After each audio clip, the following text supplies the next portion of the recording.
Hi friends, నేను మీ కేశవరెడ్డిని.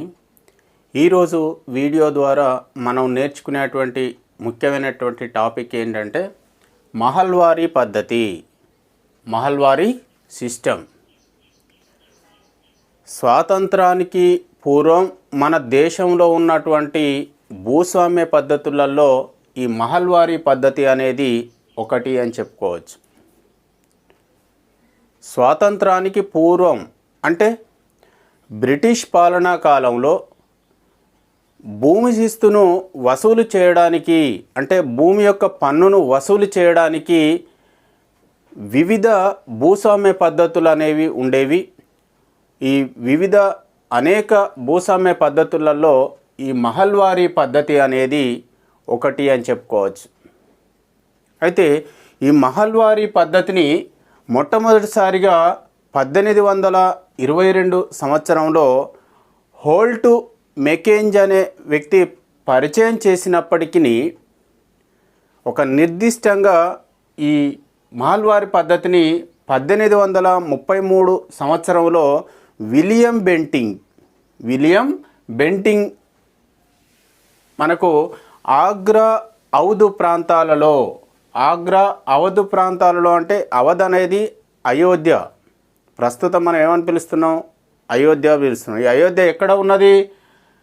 ఉత్తరప్రదేశ్లో ఉంది. కాబట్టి ఈ విలియం బెంటింగ్ ఆగ్రా అవధ్ ప్రాంతాలలో ఈ మహల్వారీ పద్ధతి అనేది ముస్లిం సాంప్రదాయాలకు అనుగుణంగా ఈ విలియం బెంటింగ్ ప్రవేశపెట్టడం అనేది జరిగింది. అయితే తర్వాత కాలంలో ఇదే మహల్వారీ పద్ధతి అనేది తర్వాత పంజాబ్, మధ్యప్రదేశ్ రాష్ట్రాలకు కూడా ఇది విస్తరింపజేయడం అనేది జరిగింది. అయితే ఈ మహల్వారీ పద్ధతి, మహల్వారీ అనే పదం మహల్ అనే హిందీ భాషా పదం నుండి ఉద్భవించింది. మరి హిందీ భాష పదమైనటువంటి మహల్ అనే పదానికి అర్థం ఏంటిది? మరి ఇల్లు, గ్రామం, జిల్లా ఒక సమూహంగా ఇది సూచిస్తూ ఉంటుంది. అంటే ఒక గ్రామంలో ఉన్నటువంటి రైతులందరూ, ఆ గ్రామంలో ఉన్నటువంటి భూస్వాములు, ఆ గ్రామంలో ఉన్నటువంటి సంఘాల యొక్క సమూహాన్ని తెలియజేసేది ఏది అంటే మహల్ అనే హిందీ పదం. ఈ మహల్ అనే హిందీ పదం నుండే ఈ మహల్వారీ అనే పదం అనేది ఆవిర్భవించింది. మరి ఈ మహల్వారీ పద్ధతి అంటే ఏమిటి? మరి మహల్వారీ పద్ధతి అంటే ఒక గ్రామంలో ఉన్నటువంటి భూమిని ఆ గ్రామస్తులందరికీ చెందినదిగా, అంటే ఆ గ్రామం మొత్తాన్ని ఒక యూనిట్గా పరిగణించి మొత్తం భూమిపై, అంటే ఆ గ్రామంలో ఉన్నటువంటి భూమి మొత్తంపై పన్నును విధించేటువంటి పద్ధతినే మహల్వారీ పద్ధతి అంటారు. అంటే ఒక గ్రామంలో ఉన్నటువంటి భూమి మొత్తాన్ని ఆ గ్రామం మొత్తానికి వర్తించేదిగా భావించి, అంటే ఆ గ్రామంలో ఉన్నటువంటి చిన్న రైతులు, సన్నకారు రైతులు, భూస్వాములు వీళ్ళందరూ ఒక యూనిట్గా పరిగణించి, ఆ యూనిట్గా పరిగణించడమే కాకుండా ఆ గ్రామంలో ఉన్నటువంటి భూమిని కూడా ఒక యూనిట్గా భావించి ఆ గ్రామం మొత్తం భూమిపైన భూమి పన్నును విధించి వసూలు చేయడం అనేది జరుగుతూ ఉంటుంది. ఆ గ్రామంలో ఉన్నటువంటి భూమిని యూనిట్గా భావించినప్పటికీ, ఆ గ్రామంలో ఉన్నటువంటి భూమి మొత్తాన్ని అందరికీ చెందినదిగా భావించినప్పటికీ భూమి పన్ను విషయంలో మాత్రం వ్యక్తిగత చెల్లింపు విధంగానే ఉండేది. అంటే వ్యక్తిగతమైనటువంటి బాధ్యత మాత్రమే ఉండేది. అంటే ఆ గ్రామంలో ఉన్నటువంటి చిన్న సన్నకారు రైతులు, భూస్వాములు వారి భూముల మేరకే పన్ను చెల్లించడం అనేది జరుగుతూ ఉండేది.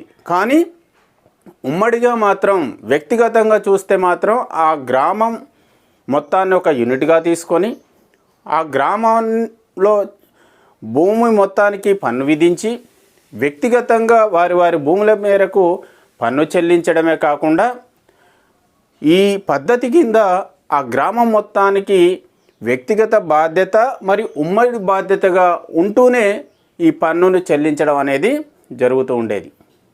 ఓకే, అయితే ఈ గ్రామంలో ఈ పన్నును విధించడం, పన్ను వసూలు చేయడం కోసం ఆ గ్రామంలో గ్రామ పెద్ద ఉండేవాడు.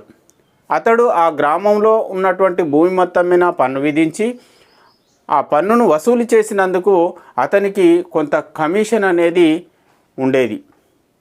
ఓకే, అదేవిధంగా ఆ మహల్వారీ పద్ధతిలో ఈ భూమి పన్ను విషయంలో దేశం మొత్తంగా చూసినట్లయితే, అంటే దేశంలో ఉన్నటువంటి మొత్తం సేద్య భూమిలో కేవలం 5% భూమి మాత్రమే ఈ మహల్వారీ పద్ధతి కింద ఉండేది.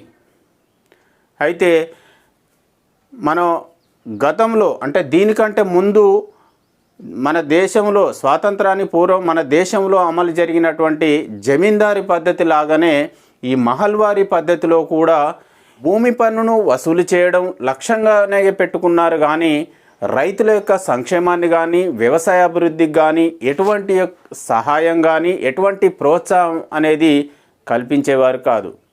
అందుకే స్వాతంత్రానికి పూర్వం భారతదేశంలో ఇటు వ్యవసాయ వ్యవస్థ అనేది చాలా వెనుకబడి ఉన్నది.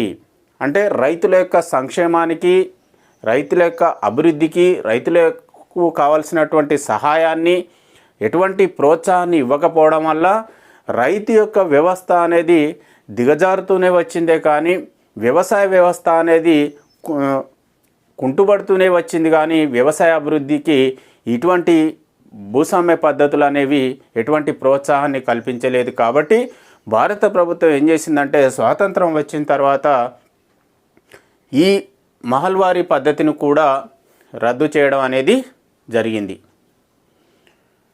ఓకే ఫ్రెండ్స్, ఈరోజు మనం ఈ వీడియోలో ఈ మహల్వారీ పద్ధతికి సంబంధించి మీకు ఈ టాపిక్ సంబంధించి సాధ్యమైనంత వరకు మీకు సంపూర్ణ సమాచారాన్ని సరైన పద్ధతిలో మీకు అందించానని నేను భావిస్తున్నాను.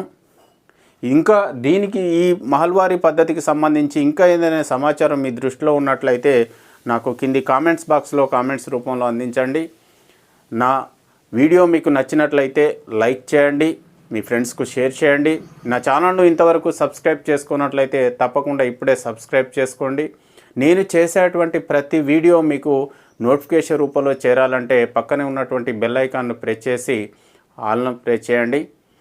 మరొక టాపిక్తోని మరొక వీడియోలో మళ్ళీ కలుద్దాం. Thank you.